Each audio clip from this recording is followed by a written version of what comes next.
Good afternoon. Welcome. My name is Mark Engel. I'm very happy to see you all here. These are clearly the die-hard data people. So thank you for being here. Thank you also to ShipCompliant for having us, for assembling this great panel. I've learned tons in the lead-up and preparation to this, and I'll introduce them in a moment. But I also want to thank the ShipCompliant team. The level of service, like what Jason talked about and what Ari talked about, is top-notch. So let's just give ShipCompliant a round of applause. Thank you very much for running such a great conference. All right, so you are here, you've chosen to be here to dive into some data. So we promise we will stretch your crania, and this is the kind of thing that you will be so immersed in this. Your heart will race, your palms will sweat, the breathing will get heavy.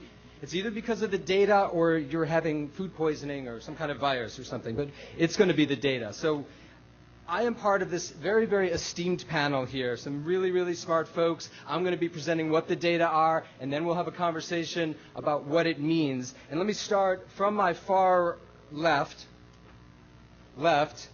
Christopher Pape, Vice President and General Manager of Chatterbox Wine Marketing Services in Napa.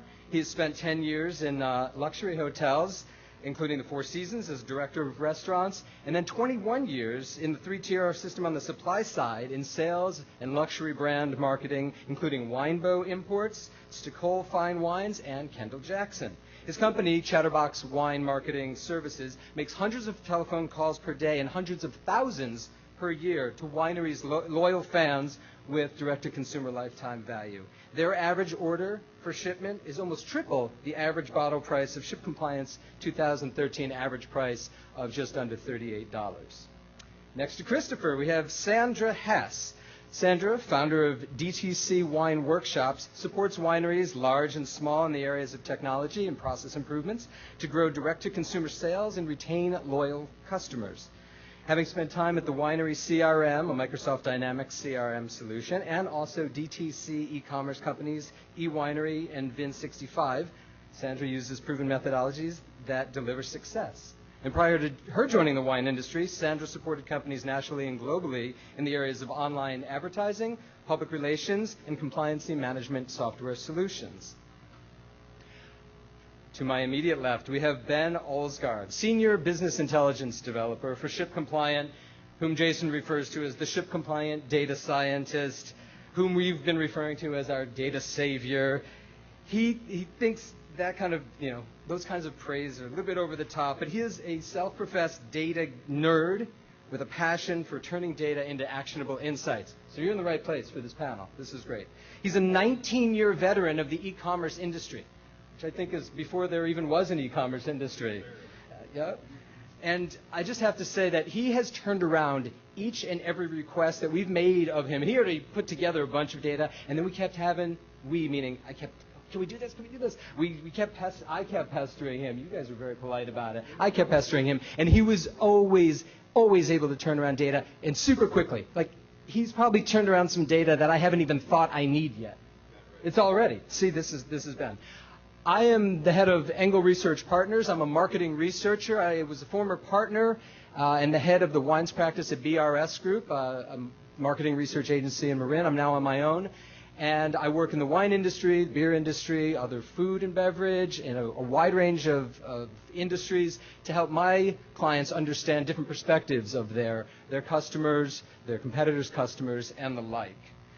So we will get started with just talking about the flow of the day. First, I'll do the data presentation, what the data said. We're diving in to a lot of what that direct-to-consumer report from ShipCompliant said. We will follow that with a panel Q&A session.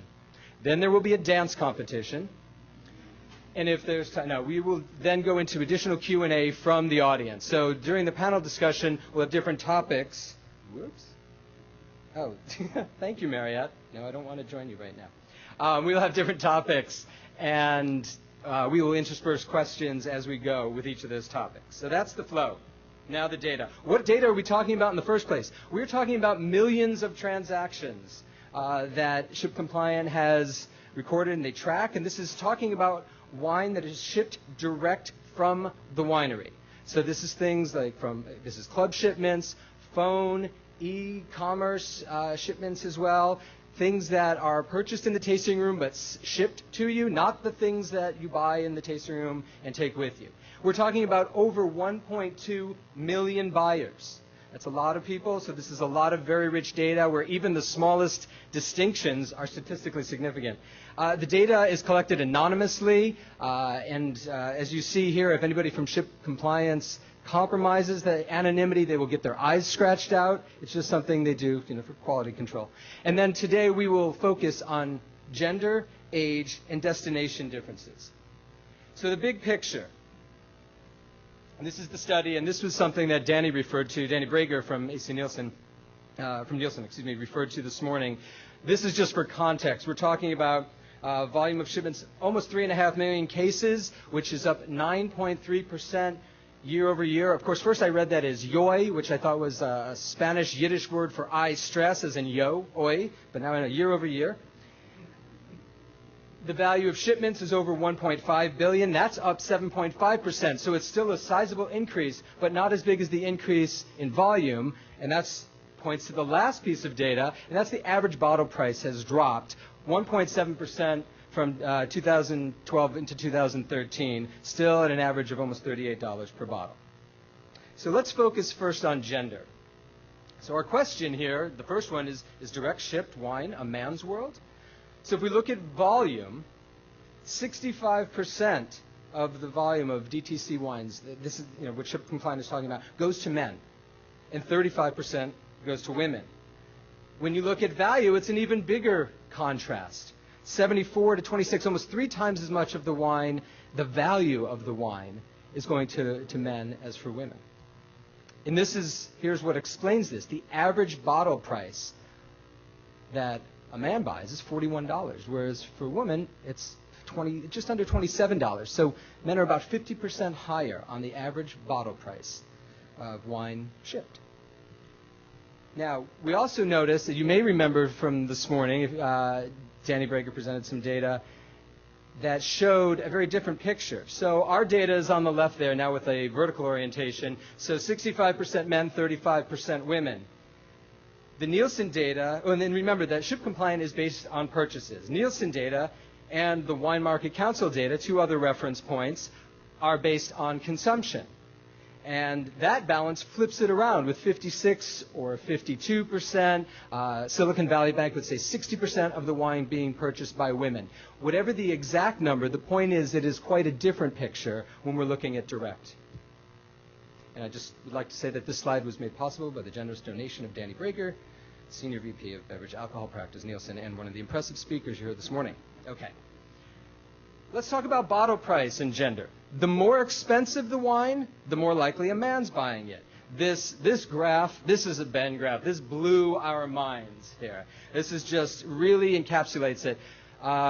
There'll be a quiz as to how much is being bought at the $90 to $99. No, just take a look here. What we're looking at on the left, the column shows the bottle price in different price ranges, and the blue and the red is the breakdown between men and women. So under $10, this is again for direct shipped only, right? This is your data only. The price, it's almost 50-50, men and women buying the same amount of the wine under $10. But as you see from, we call this a logarithmic curve. Okay, logs always threw me. But you see this curve here, it's almost an asymptote, isn't it? Like, ooh, I don't know.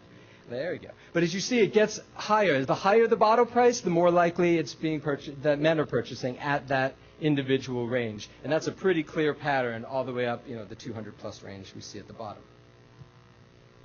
The top 10 varietals shipped are similar, but men's purchases are more concentrated. And we'll talk about that in a minute. But look at the top 10 list. The top 4 are exactly the same. Men and women buying the same wines that they're having shipped directly. Cab, Pinot, red blends, Chardonnay, and then 5 through 10, it shifts a little bit, but essentially it's the same 6 wines there. But men's purchases are... I don't want to be reconnected. If anybody wants to be connected, they're welcome to come up and use my computer. Men's purchases are more concentrated. So if you we'll look at some of the numbers in a minute. I know you're not seeing them there, but Cabernet, Pinot, and Red Blend account for 52% of the volume of wine shipped to men. And if you add to that Chardonnay and Zinfandel, then we're talking about 70% of the wine. And this whole top 10 list accounts for 90%. Women there's more in different ranges. So the top three, 40% are accounted for by Cab, Pinot, and Red Blend. The top five, when you add Chardonnay and for women, Sparkling, that's 57%, still much less concentrated than the 70% for men. And even the top 10 is less concentrated, 83%. So more variety for women as well. Now, we're going to look a little bit more specifically at some of these. Reds are generally more likely to go to men, and whites more to women.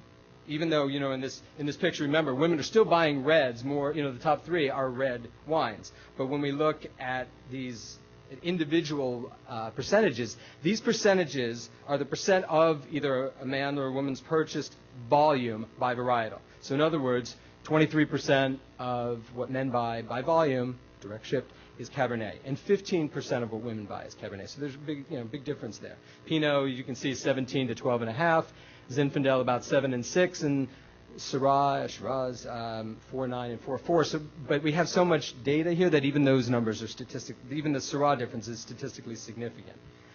Women are much more likely to have most of these are whites, but you have a couple red wines in there too, where women, and now just for your orientation, I have flipped it around. Women are still red, men are still blue, but I have flipped it around. So if you look, the first one, Chardonnay, women buy a little bit more of what they buy is Chardonnay versus men, 11.6 versus 11.3. Sparkling is a big one, more than twice what men buy. And then we go down the line. I'm not going to read all of them, but it is interesting to see the two red wines that are in there, the other red, the less popular and other red categories that aren't explicitly mentioned, plus Merlot. And then the rest of these, we have white and we have rosé, various sorts. And then when it comes to red blends, men and women are pretty much equal in terms of the proportion of the wine that they buy by volume, direct, is the same. Now, this is an interesting slide. When we look at where the wine comes from, so we've categorized them into Napa, other California, Sonoma, and other U.S. The difference is pretty great. At the Napa, women are buying a larger percentage of their wines from Napa than men are, 47%. And men have it more spread out over the rest of the locations outside of Napa. And we'll talk more about that in the panel discussion. So let's move on to age. Here's what we're talking about when we talk about the generations. I'm sure everybody knows the terms. Sometimes there are a few years that are off by a little bit, but these are the terms that we're working. These are the groupings. This is pretty much accepted for what the breakdown is. So millennials, 21 to 33, Gen X, 34-49, boomers, 50 to 68, and silent generation, 69 to 86. We try to talk to them, but they don't say much. So here's what we're talking about now. When we look at the data, the big picture here, you're going to see numbers in a second, you're not missing anything right now, but is that the boomers still rule, and we heard that this morning as well. Gen X, any Gen X? Okay, well, actually, boomers, hands? Gen X? Millennials? Okay, pretty good balance. All right, so the millennials, the Gen X is gaining, millennials are still lagging a bit, not your fault. Okay, percentage of U.S. drinking population. So this is now 21 plus. Here's the breakdown, the reference point for how much of the U.S. legal age population goes into each generation. Here's the percent of wine sales in the U.S. overall. Okay, so 14%. So this is like if you add up the rows, they would equal 100. So millennials are composed 14% of the U.S. wine sales, and Gen X at 30, boomers at 40, again dominating, silent at 16. Now let's turn to shipments, direct shipments. Percent of volume shipped, only 5.5% is going to millennials, 30% to Gen X, and 55% to boomers. So the volume is much higher. The percent that boomers account for volume is much higher than it is in the overall wine sales. And silent generation a little over 9. The value, again, we're looking here. It's a little bit lower, suggesting that, as we will see in a second, that millennials are buying less expensive wines. But the value. All right, I really need to get this up. Maybe if I shut off my, which is not even showing here, my wireless. All right. Well, we're just going to have to deal with that. I apologize. the value of what millennials ship, 4.4% of the value comes from millennials. And then pretty balanced, pretty close for the Gen X and Boomers value compared to volume, the next row. But look at the difference in the average bottle price shipped, $33 versus $43.32 and $42.69. Gen X actually, the average price of a bottle shipped to a Gen X is actually a little bit higher than Boomers. So kind of coming into our own at that point. And then the number of different varietals. The older you are, the more likely you're buying different varietals. So I think the message here, just to millennials real quickly, is you're being beaten by the AARP and the Social Security sets. So we need to catch up. The millennials need to catch up. It'll be happening. We're going to talk about some of the differences as we go, and this is a big issue that we'll cover later. So when we look at what about the different varietals, and how likely are you to receive something, to receive a certain varietal based on how old you are? Here are some correlations: Pinot Noir, Chardonnay, Zinfandel, all much more likely to buy the older that you are. And you see the correlation again. This is the percent of that generation's total volume purchased. I'll give you a chance to take a look at that. So, but the younger set, the millennials, actually go the opposite way on some of these. You're more likely to buy sparkling, Merlot, Rosé, and Moscato. Take a look at this, and yes, the numbers are very small, especially for something like Moscato, but there is a clear difference here as you go. The millennials, these are some of the hotter varietals too, as was noted in the ShipCompliant report from last year. So the millennials are buying the more popular, newer, I just say more popular varietals, because Merlot is back. Millennials ahead of Gen X and Boomers. This is so annoying. Gen X and Boomers, but more like the silent generation when it comes to certain other categories. So you have here, there is a decreased correlation going from millennials to Gen X to Boomers, and then it picks up again with the silent generation being more similar to millennials than millennials are to the two middle generations there. So again, just differences in patterns. And sometimes there's no clear pattern. With Cab and red blends and Syrah, it doesn't follow a nice, neat pattern.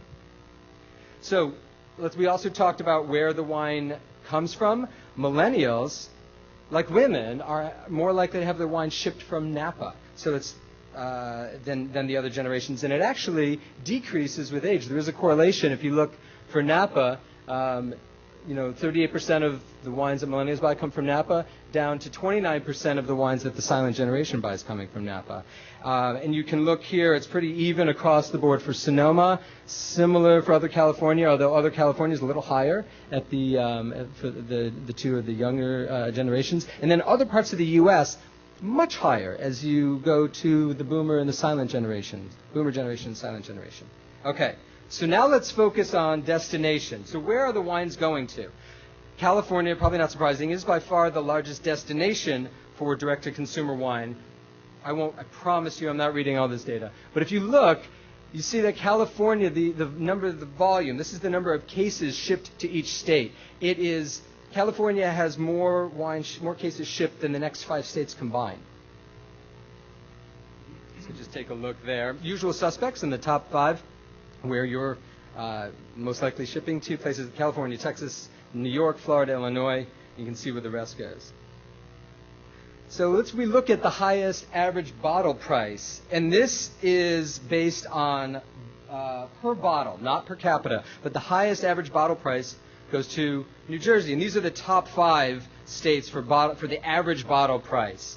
And I segmented, I focused back here. The left column is the top 21 states. Usually your top 20 would be nicer, but New Jersey and Nevada are so close. I focus only of those states on the left. These are the 5 with the highest average bottle price. And then, so we've got New Jersey, New York, Connecticut, Illinois, and Texas. And then the lowest bottle prices, all in the Mid-Atlantic and Midwest there. We've got Maryland and Michigan at the lowest, just under $29. And you've got Virginia and Tennessee and Wisconsin as well. So that's average bottle price. If we look at gender, again, what percentage, these are the states with the highest percentage of male buyers among those 21 states by volume. So New Jersey, again, tops it out, 76% are men. And then you've got Connecticut, Michigan. There are a couple ties here. I guess it's a little, no, you can see that pretty well. Florida, Georgia, Illinois, and Arizona. And if we look at women, different geography here. We've got Washington and Nevada, and Colorado, Minnesota, Tennessee, and Maryland as well, with Maryland having the highest percentage of female buyers. So now, if we look at the destination and the source of the top 5 destinations shipped wines, it sounds confusing, but I'll explain it. California is the largest source of the shipped wines into each state. So if we focus on the wines coming into being shipped into California, including wines from within California, here's the breakdown. 93% of the wines that are shipped to California are shipped from California. And then Oregon and Washington make up 6% and 1% respectively. And that's pretty much everything that comes into California. There are some other states, very, very small fractions of a percent. And again, now let's look at some of the other states. So for the wine going into Texas, where does it come from? 89% comes from California, 4% from homegrown from Texas, and then we've got Oregon, Washington, and North Carolina as well. If we look at the other states, New York, 90% of New York's wines come from California.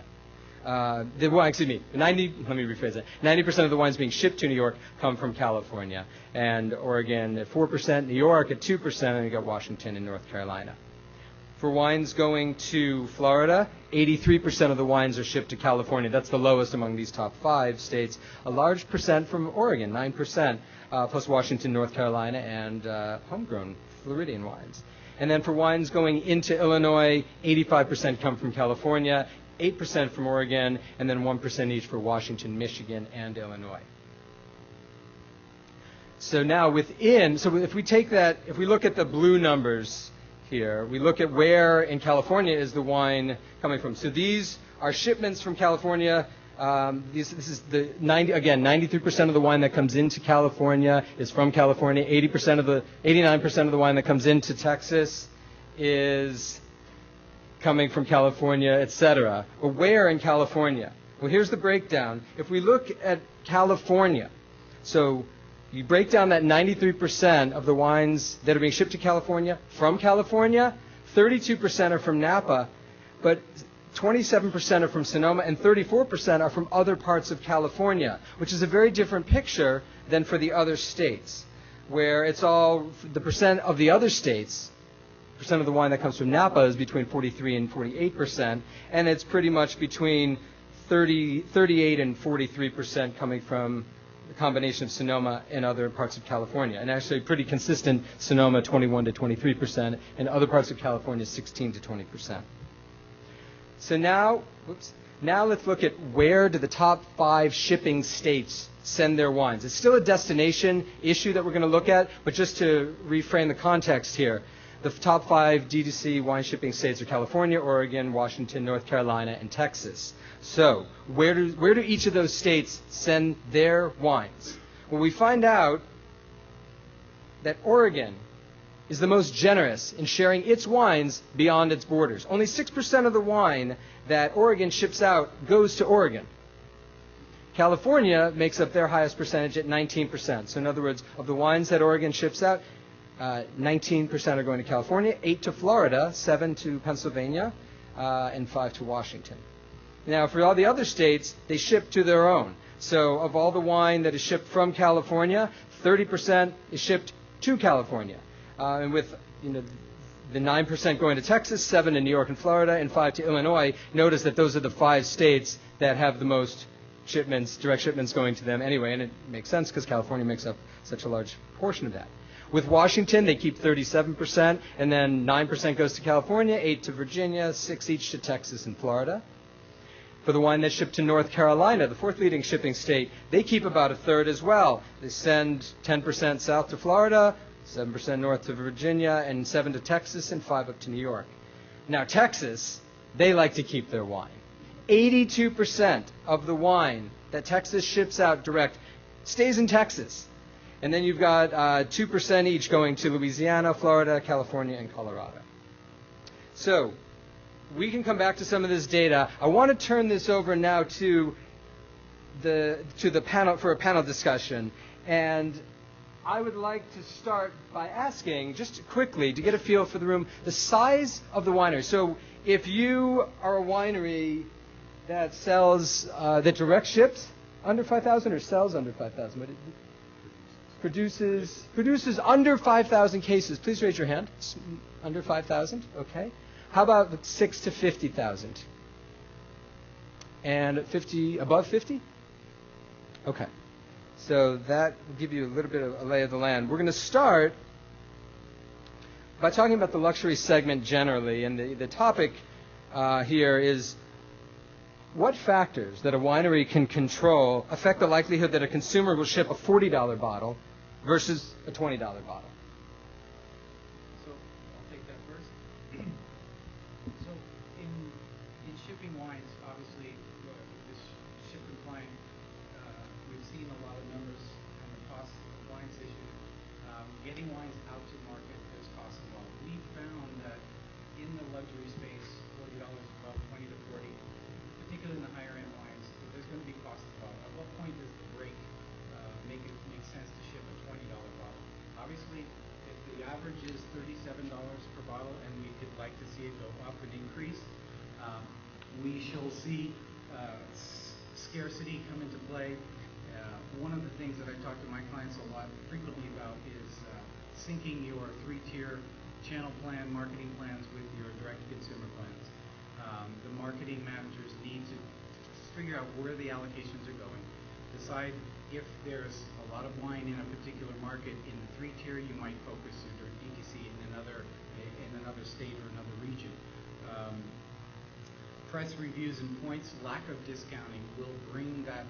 You're likely to ship a $40, $50, and $60 bottle if you have no discounting, if you don't have retailers competing, and certainly if you have points to go along with it. We found that luxury segment, predominantly as you saw with the value of wines being shipped, 4 of the 5 top are red. So it's $50, $40, $50 reds that are gaining the bandwidth with the direct-to-consumer buyer. And that doesn't mean that for the wineries that are producing 100,000 cases and more, that they can't have very, very robust DTC shipping. To that point, as you are well aware of, some of you clients in the room, you have very robust clubs, you have very aggressive value added, you have loyalty that's been built into the special events that you do. But I think it's essential to play around, to experiment with your price points and record the data that you get back. I think the bigger wineries here in the room are fairly proficient at looking at their market research and their data, and they're recording it. Throughout this discussion, I'm gonna always circle back to what I see as in a data discussion is these numbers don't make sense unless you record them in your own CRM environment. Keep a cleansed CRM, start making anecdotal notes, look at your price points for the various markets that you're sending to. Talk to your three-tier counterparts. I'm presuming that most of the people in this room are on the DTC side. The three-tier people are always fighting for allocations. Interestingly enough, one of the top executives at Winebow Imports in New York stopped by this meeting today, and I met him briefly. And I mentioned the slide that we saw earlier where 47% of club shipments or club participants will purchase outside of their club shipment in restaurants. So there is absolutely a correlation between or a symbiotic relationship between DTC and the three-tier. The three-tier distributors will resist, but there's plenty of evidence to say that you can continue to sell your club shipment wines into the three-tier. You just have to be in sync so that one is not fighting against the other. Yeah. Also, in terms of what wineries can control in getting that higher price point wine delivered, looking at brand loyalty, innovative winemaking processes that result in award-winning wines and variety obviously is key. Wine collectors tend to fall into the luxury brand segment. We'll talk about that more here later. And tend to purchase verticals as well as limited release allocation offerings from their preferred wineries. So in that area, really look at who your collectors are, how to package the wine that they're wanting, and what makes sense for them adding to their collections. to get that price point up. Preference-based marketing, social CRM, VinTank and Vin65, social CRM is here. So understanding your customers by lifetime value is one thing, but understanding them by preferences, lifestyle choices, hobbies, and so on is going to really help you also be able to target a little bit more effectively to that higher price point buyer, that collector.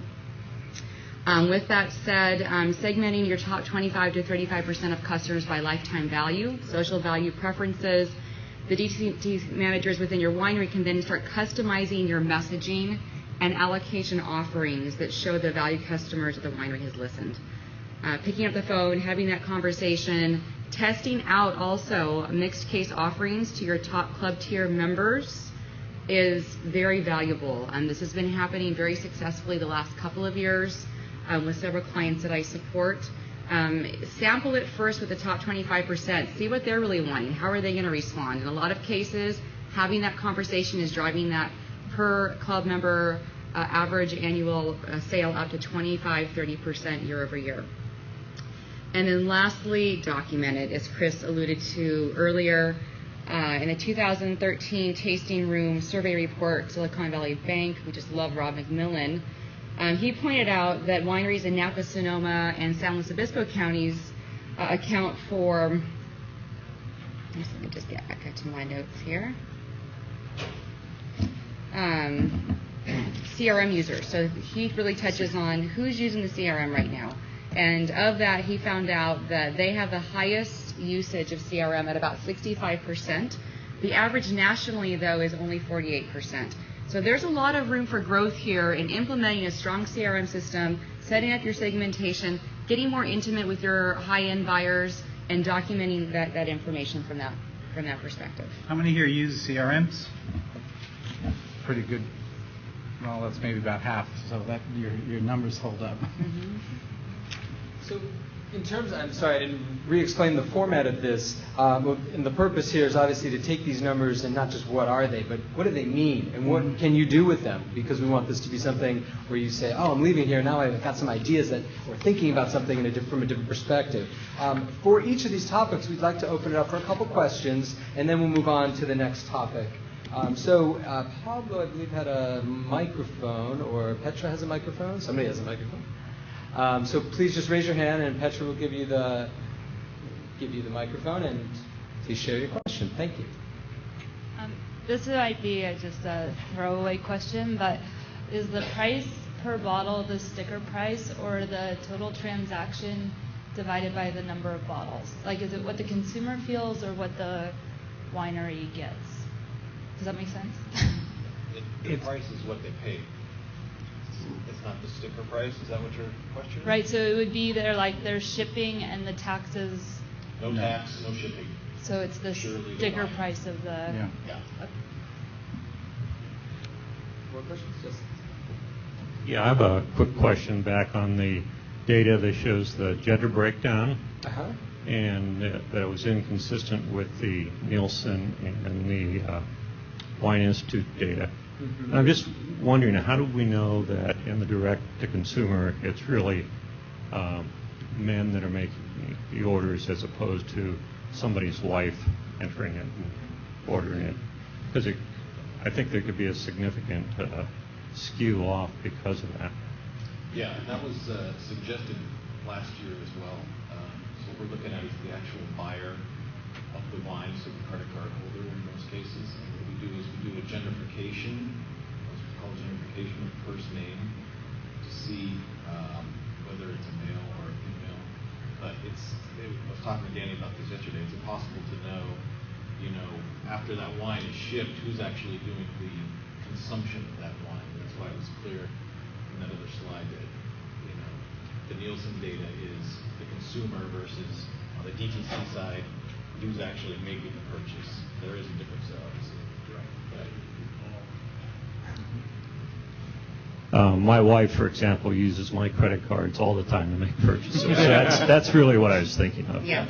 Absolutely. Is she buying you wine? A lot of other stuff. We're going to get to that. I actually do the wine buying, so. Okay. Yeah. We are going to get further into that discussion here in just a bit as well. For the CRM side, I've set up a lot of businesses and I've done a lot of B2B CRMs. Like, what are the sort of preferred? I'm just sort of getting into this on the consumer side. So if you're tracking sort of your customers and you're going to have a lot more of them than, say, like on a B2B side, and you're tracking completely different metrics, what are the preferred, like, top 3 CRMs for this type of stuff? Sure. So the question is, what are the top preferred CRMs in wine direct to consumer? So if you want to look at a CRM that's going to support you from an e-commerce perspective, that fully integrates and is a seamless back-end solution that will tie in easily to your financials, as well as your e-marketing tools, MailChimp, Constant Contact, and others. Obviously, I evaluate every month the latest and greatest. You're going to visit with a lot of them here in the lobby. On the larger side, if you're a 25,000 case producer and up, and you're starting to go into your smaller, got you. So the smaller guys, using the CRM systems that are inside of your e-commerce system and tailoring them to your unique customer needs and segmentation is going to do you just fine. Bigger guys, where you're going to start to tie in your ERP and financial systems, and you're going to want to automate your fulfillment and back-end processes, that's where you want to start evaluating Microsoft Dynamics, Salesforce, and others. While we're on this topic, in terms of build versus sort of purchase out of the box, the back-end, where do you draw that line? Where is there more value being able to customize the back-end solution for something like e-commerce or Shopify or something like that? Where do you see that sort of nexus happening? Yeah, so I mean, basically, you look at the e-commerce providers who've invested year over year in the last 10 years with direct-to-consumer. You look at the modules they've built out, the solutions, ticklers, tools that really cater to wine club and online store management. And I think 80% of what you need can be configured right out of the box. In terms of customizations, then run some fit gap analysis and look at what you're really going to need. If you're under a 5,000 case producer, honestly, most of your needs are going to be able to be filled right out of the box with some simple tweaks and customizations. In addition, the top e-commerce providers in our space right now have built out exceptional documentation libraries and knowledge base to help you on the support side. I'd like to add a question to that and maybe an answer. With the out-of-the-box, if your customer list is considered an asset to the company, therefore it's sacrosanct and it's got to be protected, and that's usually in a SQL environment. Is that correct? How does the box off-the-shelf kind of solution, out-of-the-box, protect that? Yeah. So there's a couple of things there. I mean, as far as data protection, customer and client data protection, most e-commerce systems on the market now are all PCI compliant in terms of making sure that it's built so that there can't be a breach in terms of credit card stored data information. Mm-hmm. But is your question more about preference information or purchasing behaviors? Yeah, I just don't know how many. We obviously see, particularly the vendors in this room, they're all have taken a lot of time and effort to build out very extensive solutions that are relational databases. So they're SQL, they're relating to a SKU, a unique customer number. One of the things that left to your own resources, we find that I deal with about 75 winery clients over the past 5 years, and we deal with their data. Many times the data has not been kept stored properly, cleansed, kept in a secure environment with decoys, encrypted, and if you go to the bank and want an assessment of your winery, you will find that one of your very few non-depreciable assets is your DTC list. We're going to talk a little bit about that later on. What is lifetime value, and how does that evaluate or how does that add value to your asset, non-depreciable asset, which is your customer list, your purchase history customer list. Do you want to jump to that question now, or do you want to get to it? Okay, let's go to that question about lifetime value continuum here. So the question is essentially, how can wineries retain loyal customers and reduce attrition rates? Okay, so the continuum. It speaks to your DTC fans, your loyal fans, and I describe a loyal fan as somebody who's purchased $500 worth of wine over an 18-month period. This also happens to coincide with what the bank will offer you value if they can project future purchases. So in other words, the bank is not going to give you give you value unless they can project, and they can't project if somebody hasn't purchased in 18 months. So how do we retain and how do we judge what the lifetime value? There is a Leslie Russell, who was Senior Vice President of Direct-to-Consumer Marketing for St. Supri Vineyards for 12 years, and now she's at St. Helena Winery, GM. She said, when I interviewed her for a seminar, she said that lifetime value starts at hello, but it's quantified at $500. So this continuum is the part of why the CRM is so important, because you're going to meet somebody in the tasting room. They're going to go back to Texas. You're going to want to reach out to them within 90 days. You're going to want to keep them relevant, get them to 500 spend, and then start, as Sandra put, aptly record their preferences, start segmenting them out. The critical area for attrition that I found is at 18 months. If you let a customer go past 18 months from purchase, you have less than a 2% chance of bringing them back into the fold. Let's say they leave your club. Let's say they just stop purchasing. It's a myriad of factors that plays into that. It's not just that they left you for another winery.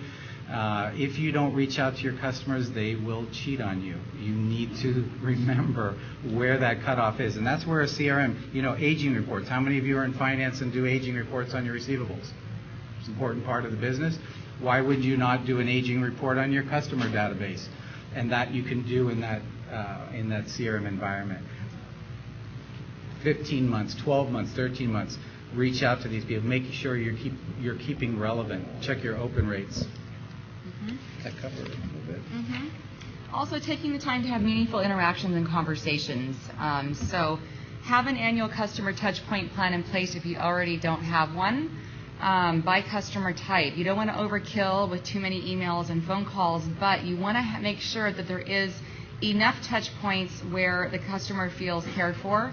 An ideal mix right now looks like 6 touch points per year, and not just after a shipment is delivered, but maybe at a milestone for them, maybe a club anniversary or a wedding anniversary, a promotion at work, different milestones in their lives, just to reach out and say, hey, or maybe surprise them with a special gift and handwritten note. I think that is an excellent way to retain customers for a lifetime. And when we look at lifetime value of customers, obviously the goal is to look at lifetime value in terms of length of customer value and spend, and continue to see both of those areas grow year over year. Also, ensure that club members are escorted to private VIP tasting areas. So I think what we need to look at also is that on the direct side, it goes hand in hand with the tasting room interaction. And so the first point of contact in many cases is going to be at the tasting room level. So when you visit a tasting room for the first time, how are the club members being treated? Are they being escorted to VIP tasting areas? Are they having sit-down interactions with the tasting room staff? This is really important in terms of how you convert them into a customer for life. Rob McMillan, I just, again, love that guy. Silicon Valley Bank report this a couple of months ago mentioned that it's not the first sale that is the most important, it is the second sale. Mm-hmm. And I firmly believe in that. The goal in the tasting room is not to sell them on a club membership. The goal is to share with them your wine and that wine story and that experience and your passion for that winemaking process. And everybody in the tasting room has that ability to touch that first-time visitor in many different ways. So the follow-up, I think, that second interaction, getting them to purchase through your website with either a promo code or an opt-in offer to join you for an event and so forth is, I think, the greatest way to keep them connected and to qualify true fans versus those who are pressured into a club membership at the tasting room. And then lastly, constantly surprise your club members at every touch point. I mean, the wine space, this is such an awesome area to know your customers intimately by their preferences, by the choices and varietals that they're most interested in, what kind of events they enjoy. So surprise them. Don't continue to roll out the same packages and perks year over year, but give them some new incentives. And an area that I'm seeing a lot of growth with that as well, I want to touch on, is mobile point of sale when it comes to that intimate conversation at the tasting room. We've all been there. We've all had a cattle call tasting room experience on a Saturday where you get rushed through, taste, you're in, you're out. So better qualify, first of all, through online reservation management tools. If you don't have them available on your website now, I would really encourage you to maybe start looking at that as a way to better qualify and offer some experiences for large groups. In addition, mobile point of sale, where then those large groups come in, they sit down, they're having an educational experience with your staff. They're learning about the history of your winery and maybe a descriptor tasting environment or a pairing environment. But with mobile point of sale, you have empowered your staff with everything they need to know about those people that they're talking to, whether it's a club member or a first-time visitor. And then just as I wrap up here, for new customers, ensure that the first tasting room experience is memorable. Offer advanced reservations, as I've touched on, and then go into letting them share their experiences. I get asked a lot from wineries all over the nation, tell me about what's working best with Napa Sonoma wineries. How are they maintaining these relationships? How are they growing their direct-to-consumer?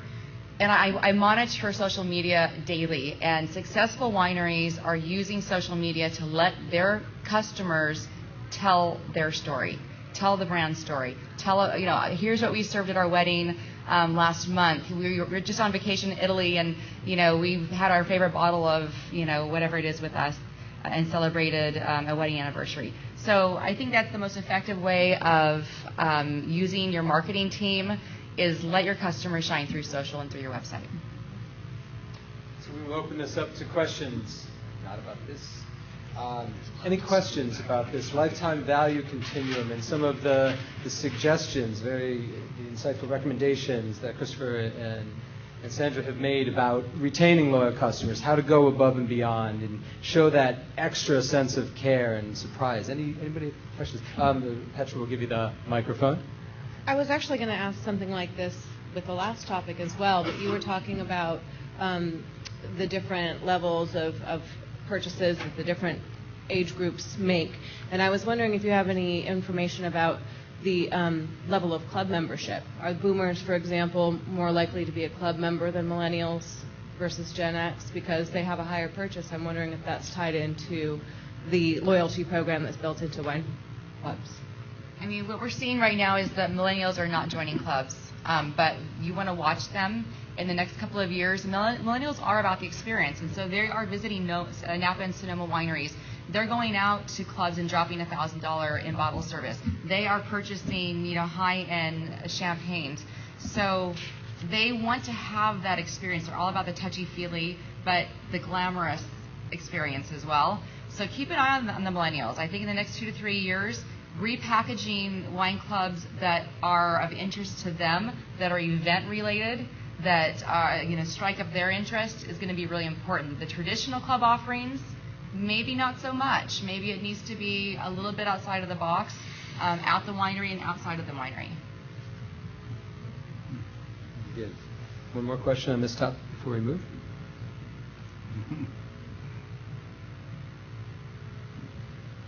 So I have a question about the loyal customers. Do you see it being, are we creating loyal customers, or are they already loyal customers? And one second part of that question, talk about less than 2% to bring them back from over the edge after it's been 18 months. Have you identified any key ways of contacting those customers? An important time, I think maybe it's the second sale, or just an important way to make sure that they become loyal customers. Yes.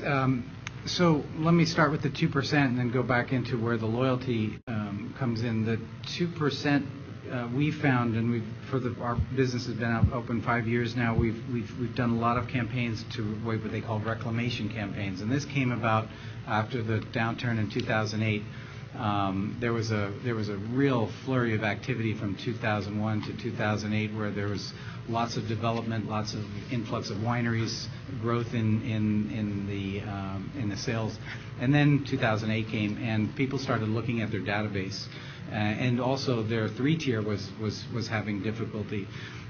So there were a tremendous amount of stocks left over. There was tremendous amount of dead wood in their lists, and there was reclamation campaigns, and we saw this number time and time again, whereas compared to 6, 7, 8, 9, and 10 and 12% return on an outreach, and then sometimes on release 30 and 40% return. So clearly it says to us that the best buyers are in front of you once you've cleansed your list. And the reason that people go dormant is due to data. We're talking about data here. We're talking about a digital age where Sandra mentioned mobile apps, mobile computing. The data goes bad. The emails change, the phone numbers change, the jobs change, life happens, they lose interest. So the reason they lose interest many times is they haven't found you to be as relevant or as responsive to their needs. So that's why that happens, and it's much. I think I go back to that 12-month period. Reassess your club shipments. I had one winery client who, I always thought that it's why would you ship a $20 or a $150 case of wine across to New York? But I have one winery client that does that all the time. They condition their buyer to do that. But if the minute they step out and start asking questions, surveying, and presenting other options, they get much more interested, and the winery has a revelation, so to speak. So that's the 2%. The loyalty part, are we creating loyal customers, or do they already exist? Yeah. I'm part of the boomer generation, and I've been in wine and food service for better part of 25 years. I think my generation has not necessarily been the best at creating loyalty. I think we've told people a lot what they should be buying, and I don't know that creates it. I think they already came to the table loyal, especially because they've learned through Food Channel, they've learned through their experimentation. From the 80s on, there was this great amount of experimentation. The next generation, I don't believe they're going to act like, from a buying perspective, that the boomers did. I think they're going to be much more experimental. The red blends that we see on the slide are showing that. A winery, a fellow who, Behringer, 30 years, Torque Henward, makes his own wine. He makes about 2,000 cases. High-end wine, and he makes some $30, $40 wines. Sitting around in a TED-type discussion, fretting about what the boomers were going to be doing, not the boomers, the Gen X and the millennials. And it was really somebody in my team who was on the phone all the time and said, they're already here. You make the good stuff, they will come. You don't necessarily have to come up with catchy labels, but it's how you. But they speak differently, and so you're going to have to create that. I believe they're not going to come automatically as fans. And they're not going to come just because Parker said so, because Parker and Spectator seem to be perhaps a little bit less relevant today than they were in past years. So it's a 2-part thing. I think you're going to have to create and reach out. Right, and to that point, millennials and Gen Xers are all about social sharing, and so the Parker ratings that we've seen really work well in the past. There's a lot of debate now whether it's the social sharing of information about likes and wine preferences, and using apps like Delectable and others to share those, the wine experiences that baby boomers and Gen Xers both are wanting. So, last comment on loyalty. I think that there's so many choices, obviously, but your ability to connect one-on-one and have meaningful conversations with visitors and really help them understand the beauty and story of your wine. You guys have so much opportunity within the wine space to build intimate relationships versus any other retailer or online e-commerce provider. True. So I always ask customers when I kick off a workshop, are you an e-commerce company?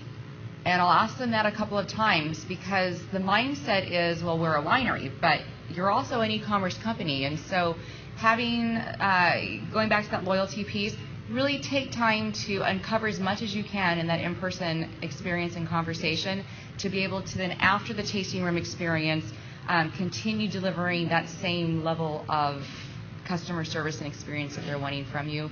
Continue to stay connected to them in areas that they want to hear from you, whether it's through social, through a letter, a phone call. May I say one more thing on that, on lifetime value, which I didn't touch earlier? RFM, does everybody know what RFM is? Recency, frequency, monetary? It's a term to describe recency of purchase, frequency of purchase, and the monetary spend. It's one of the parts or components of lifetime value.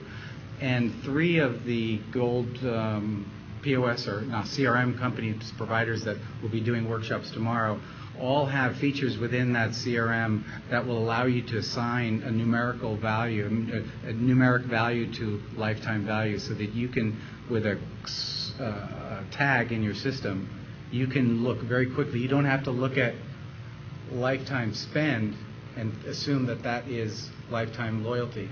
You want to look at recency, frequency, and spend. The combination of the 3 create what the airlines know very well, what is lifetime value: recency, frequency, and spend. When you get on board a plane on Delta and you're a silver or a medallion member and you're waiting for that first class upgrade, and you're glued to that screen, right? That's not random. It's all based on RFM, and they have very complex logarithms. And anecdotally, I spent 21 years in the 3-tier, and I was on my last trip to come to this direct-to-consumer space, and I was on a flight from New Orleans, and I was somewhat wistfully saying, this is going to be my last flight for a while. And the purser, it was a veteran purser, said, let me see your frequent flyer card. And I handed it to him, and he said, do you know that you're worth 17.5 times the average buyer, the average non-frequent flyer member? And I didn't really even know what he meant, because I wasn't in the consumer direct side at that time. It's acute in other services, and so in wine we're just scratching the surface.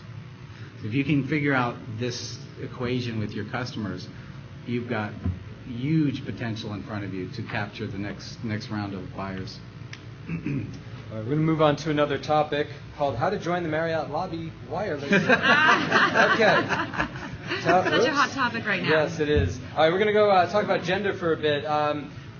Some of the data showed that men are buying more wine outside of California and at higher price points than women, and larger quantities of wine.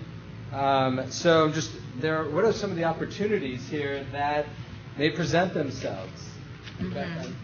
I'll say hi. Sure, yeah, I just want to make sure we're on the same page. So, we talked a little bit earlier that females account for 60% of wine purchases in the U.S., and this is a combination of both retail and online direct.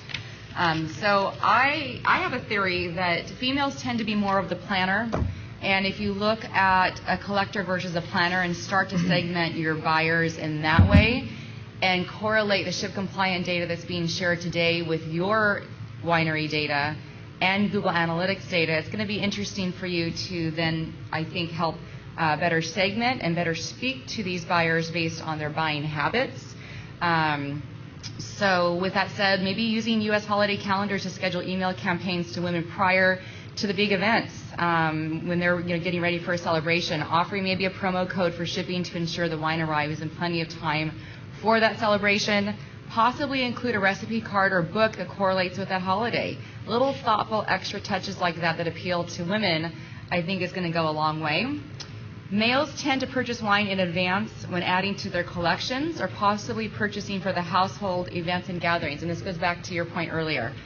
So when we look at this data based on gender, it's an interesting question. And I think you can look at it in a couple ways. One, in metropolitan areas versus others, who is making decisions?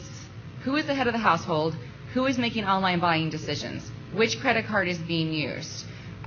So take this high-level data from ShipCompliant, but cross-reference it again with your own wine club data to see how this makes sense for your unique brand, and then start to market and message accordingly. So I think this is going to give you some hints into what that means. And then along that line, while this is still a speculation, it'd be interesting to find out how many wineries are tracking information about collectors versus planners when it comes to long-term and short-term buying habits?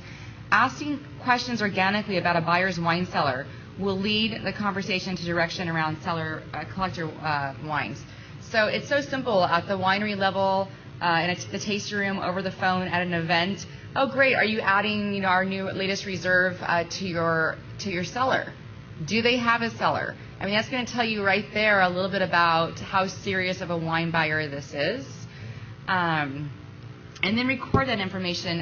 Create a segment in your CRM and start recording that data. Run reports periodically then, and start messaging to those collectors. And from a marketing standpoint, there's a huge opportunity here to then start to customize your targeted messaging to men in states that purchase higher priced wines. And maybe the messaging includes, some content around ratings, reviews, vertical package options, collector terminology. I love the Dos Equis commercial. The most interesting man in the world, stay thirsty. I mean, this is brilliant. It's fun. But you know what they've done? They have spoken to the men's segment in a way they want to be spoken to. And they've made it fun for women to watch as well. But within your brand, think about ways to speak to your collector audiences in ways that are meaningful. And let's go over to the females now, where we see females shipping about the same amount of wines as males. In California, we show 86% to females, 84% to males last year. Wineries may want to test marketing messages that appeal to females by seasonality, such as events, possibly share images of bridal showers, intimate gatherings, weddings, and think about the packaging such as cupcakes, skinny girl, bodacious, strut.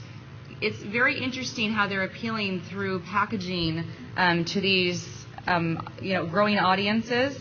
And I think it's interesting when you look at Rombauer, how fast, and that's a great marketing study, how fast it caught on this cougar juice, with Rombauer, how they've fallen into this very specific segment, and females love it. And there's busloads that are pulling up every week at Rombauer for bachelorette parties, girls gone wild parties. I mean, it's the place to be. And so, not every brand is going to be able to go in that same direction, but find out a unique way to appeal. Elaine Honig, I just love what she's doing with Wine, Women, and Shoes. She's been doing this for years now, and it's gone into a national space. But she's taken her brand, and she's found a way to connect with women on a national scale, and she has increased sales year over year into that female audience and caters to their tastes in a very brilliant way. Social CRM, I'm going to bring that back again. There's some tools coming down the road here in the next couple of months I would pay attention to with Vintank. Because they're building not only geofencing tools, but they're building tools that are going through algorithms and so forth that are going to allow wineries to understand your top customers, your club members, based on their interests, affiliations, hobbies, whether or not they're car collectors, what kind of affiliations they have with corporations or nonprofit charitable organizations. This gives you so much advantage to then tie into some of those events. Sponsor a table at an event for a high-end customer in Chicago or in Texas. And then as I wrap up here, give Christopher some time, Google Analytics. Let's take this data, let's take what we're learning today, and let's start reviewing Google Analytics against this. Every time you test a campaign to a male or female audience, within 2 to 3 weeks of that campaign, go back to your analytics and see, does this correlate? Is it making sense? Am I seeing some momentum based on my customized messaging? Well, I'm glad you were so eloquent and have lots to say on this subject. Me, as a man, a boomer, past my prime, I think, in some of this regard. I don't know how much to add to it. My staff talk to women all the time. There are huge opportunities coming from the 3-tier. We know that women spend the majority of their household dollars with wine, so why can't we flip that on its side with the shipments that we send out? I don't see the reason why, although I think we have to look at the behavior a little bit and market to women specifically. I guess I'll just touch on the tasting room aspect, the hospitality side of it, not necessarily assuming what that the man of the houses or the man purchaser, if a couple walks in the room, that it's going to be always the man, even though we know that the numbers say that if I'm running a tasting room in Napa with $100 cabs, we pretty much know from the numbers that the male customer is going to be our customer. But I believe that there's value. The women have to feel comfortable that there's a value quotient in their purchases, and it's part of the continuum. It's part of figuring out where they lie, why they purchase, who they purchase. I heard one saleswoman say that if a woman was head of the household and was drinking red wine, then you could absolutely guarantee that woman was going to be buy the high-end wines, and was going to buy the high-end wines for not only for the family, but for the graduation party, the wedding, et cetera, et cetera. How many in the room actually take surveys for their customers, whether they're soft or formal surveys? Do we do much surveying? Not a whole lot. It's something I found that's hugely valuable, because it's more about, we're going into gender and demographics, and these numbers are phenomenal. But there's also, as you know, working out in the trenches,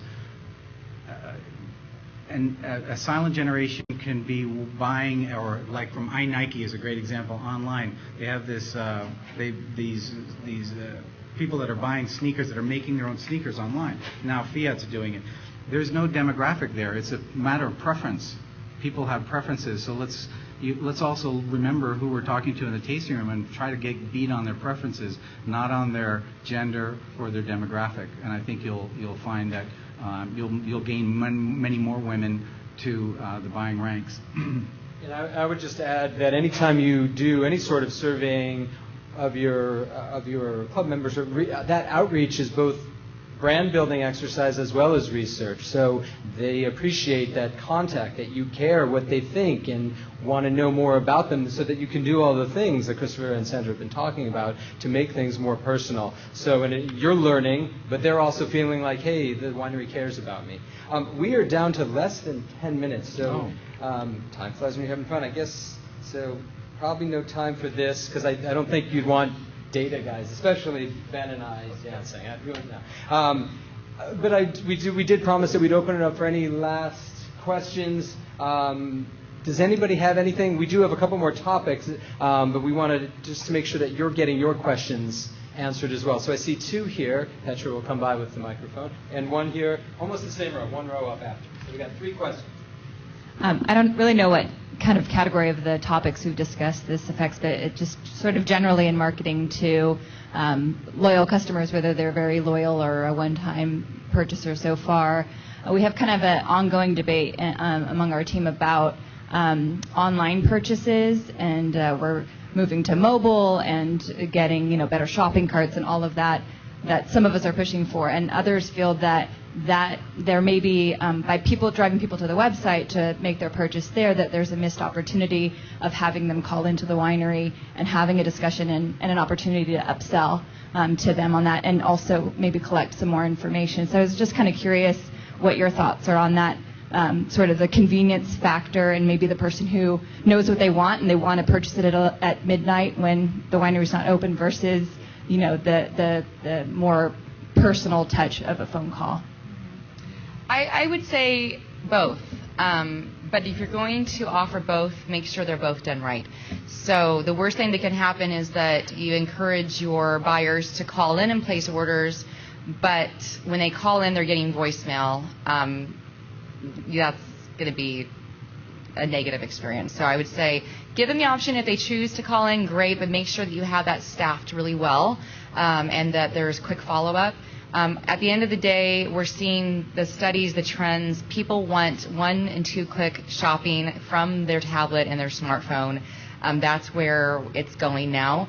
If you're looking at the boomers to the silent gens, maybe they're still wanting to call in and have that more one-on-one conversation. But statistics are showing that most customers are very comfortable buying right through their member profile in a tablet or smartphone format. Do you have any thoughts on, can you speculate on whether the scale might be larger through that personal conversation versus Yes. deciding to buy 2 bottles and that's all they bought versus Yeah. Yeah, I'm going to let Christopher take this because I see where you're going with that. And so before I wrap up, though, the member portal, by the way, when you're supporting club members and you've done a really good job building out a member portal, it becomes so useful in terms of keeping them in touch with the winery and keeping them up to date on the latest offerings and maybe some special events and VIP treatment. So make sure you do a good job with that piece. And then I'm going to turn it over to Christopher on when it's appropriate then to use the phone for outreach. So in the on the e-commerce side, there's a couple wineries I can think of that do a phenomenal job, and it's always good to just get on their website or on their mailing list. Costa Brown, Williams Sellium, they have a myriad of people behind the scenes looking at that functionality of the e-commerce. To your point, and they have a wish list, which is the upsell piece. So they offer an allocation based on prior sales history, and then they offer you a wish list. And as you build your relationship, that's the idea of a CRM. You figure out what people are buying, what SKUs, and then offer them. If Williams Selling, for example, sometimes in some vintages will make up to 30 SKUs. But on an offer, if you're averaging a 6-bottle purchase every offer, they're going to offer you 12. At the same time, not everybody has that. Very few, actually, wineries have that level of proficiency in the e-commerce area and in the allocation area. The fellow who works there came from Gap and has a real strong consumer direct concept. So I would say on the inbound calls and on the outreach that we do, you're easily able to upsell as long as your data is clean. It's kind of like going to a restaurant and having dirty knives. If you have dirty data or you don't have accurate data, then you're not going to have a relevant conversation with your customer. It's almost like somebody calls into the winery, you don't, to Sandra's point, you don't want them going into voicemail and getting back to them 3 days later. Somebody is trained to pick up the phone and trained to look at their profile, look immediately at real-time sales, so that when John Klein picks up the phone or you pick up the phone to him, he might have Seller Tracker and he might have Wine Searcher and your website up, and he's trying to figure out if what you're talking about is relevant. And if you're not, and you have some tasting room employee that hasn't a clue of what John Klein likes, you're dead in the water and you're losing customers. So it's a tricky piece, but it's always based on the customer's preferences. There's a golden rule. It's not how you would like to be treated, it's how your customer would like to be treated. And the only way you know that is by recording the data and keeping it in that CRM that we've been talking about. To that point also with picking up the phone, a good use of picking up the phone is if you're testing mixed case offerings, pick up the phone. Don't test it through an email campaign. The SVP report for 2013, it was found that the average club member spend went from about $400 annually to $847 by offering mixed club choice through a phone call campaign to the top 30% tier. So there's a lot of value in using the phone in that way. Petra, do we have time for one more question? Okay, one more question, please. And then also the panelists have kindly agreed to stay up if you want to come up and ask additional questions for a couple more minutes afterwards. So, you okay? No? Oh, you had a question. One more. Sorry, I'm not trying to dominate the microphone here. We've talked a lot about customers, right, and sort of how to monetize them. And, if we're thinking of ourselves as an e-commerce company, not as a winery, we're missing the top of the funnel, right? So how are we acquiring customers outside of social and organic? I have not heard a lot of conversations about SEM and how that's going on. In fact, some of the research that I've done, 80% of the people are not actually spending $1 a day on sort of acquiring customers. So my question to you guys is, where do you see the shifts in marketing actually occurring, where people start to think of themselves as a marketing company and doing retargeting and display ad networks and SEM and SEO? Where do you see that occurring? Well, Vintners Alliance, check them out. They do a really good job with the retargeting specific to the wine space and open it up, I think, to many different shapes and size wineries. But if you're going to go broad SEO and SEM, unless you're a Gallo of the world or, some of the big guys, if you look at the spend per reach, it is just not going to happen. I mean, so you want to go organic. You want to try to go as organic as possible when it comes to social marketing by using your social outlets, having relevant content that is updated weekly, and taking time to monitor through Google Alerts and VinTank, let's say, and have a daily summary where you're seeing what's going on within your top 30% of club members and taking the time to say thank you. So often you have these fans that are having a great time. They were out at dinner. They found your wine. They're loving it. They're talking about it online. But are you going on and also thanking them through your Facebook or your Twitter accounts? So I think it's a great way to use social in an organic way to build and expand your reach. And I'm going to have to, Chris Riddy, is there anything that you wanted to add? Just remember, too, that many of the big brands that have been built in the artisan category have been built.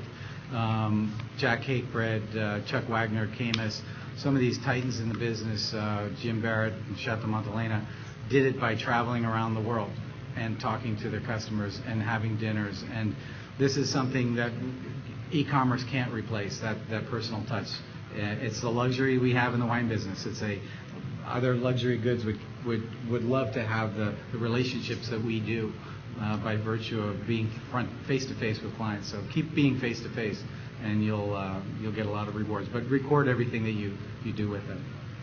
Before you leave, I have two things. One is please fill out the evaluations that are on your chairs or the chairs next to you. I believe the orange forms. I want to thank. Well, first of all, I want to thank you for being here, for asking great questions, and for being engaged. I'd like to thank our panel, Christopher Pape, Sandra Hess, and Ben Olsgaard. And one last thing, the day is not over. We have a real treat. At 4:15, the humorist Will Durst will be performing in the main room. So you've got about a 12, 13-minute break at this point, and then please make your way over there. If you have never seen him, he is really, really outstanding. So thank you very much, everybody.